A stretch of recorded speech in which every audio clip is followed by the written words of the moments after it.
Barangay Hinebra Justin Brownlee mga bro bilib kay Riley Grigsby at KJ Buffin nagyabang daw sa Barangay Hinebra. So bukas na nga ang inaabangang Manila Clasico mga bro. Galing nga sa masakit na pagkatalo ang Magnolia Hotshots sa kamay ng Rain or Shine Elasto Pinters, kaya balak nilang makabounce back. Habang galing naman sa massive victory ang Barangay Hinebra. Ayon nga daw kay KJ Buffin mga bro, excited na daw siyang makalaban ang crowd favorite team na Barangay Hinebra at susubukan nilang talunin. Well, para sa akin mga bro, tinalo nga ng Barangay Hinebra ang Magnolia Hotshots last conference, kaya gusto din talaga ng Magnolia makabawi. 2 points lang naman ang naging lamang ng Barangay Hinebra sa laban na yon, tapos may Justin Brownlee pa sila kaya hindi malabong kayanin nila ang Barangay Hinebra ngayon. Alam kasi ni Coach L.A. Tenorio paano i-counter ang sistema ni Coach Tim Con.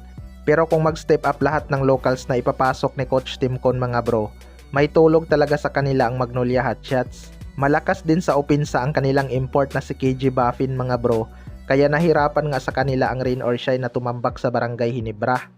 'Di ba? Kaya isa din tong si KJ Buffin sa dapat malimitahan ng Barangay Hinebra sa kanilang depensa.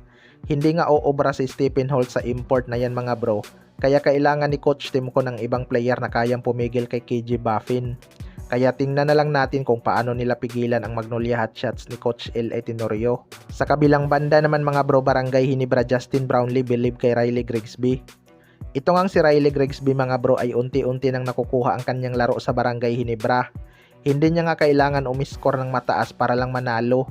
Importante kasi kay Coach Tim Con kalat ang kanilang scoring. Pero kapansin-pansin nga na madalas nang pumapasa itong si Riley Grigsby at hindi na tumatagal sa kanya ang bola.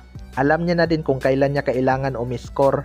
Bilib nga daw itong si Justin Brownlee sa development ni Riley Grigsby. Well, para sa akin mga bro, malaki talaga ang potential itong si Riley Grigsby na siya ang susunod sa yapak ni Justin Brownlee bilang residence import. Kung hindi lalaki ang kanyang ulo. Alam naman natin na unang tinitingnan ni Coach Tim Con sa isang import ay ugali. Gusto nga ni Coach Tim Con ng import na hindi masakit sa ulo at nakikinig talaga sa game plan. Bata pa naman tong si Riley Grigsby mga bro. 3 to 4 years panigurado malaki na ang magiging improvement nito.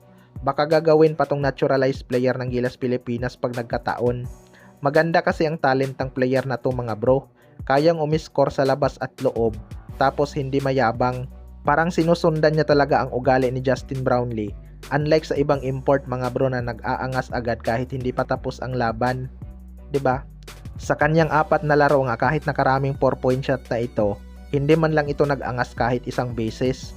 Iba talaga kapag humble ang kanyang pinalitang import. Kaya abangan na lang natin. Kayo mga bro, ano masasabi nyo tungkol dito?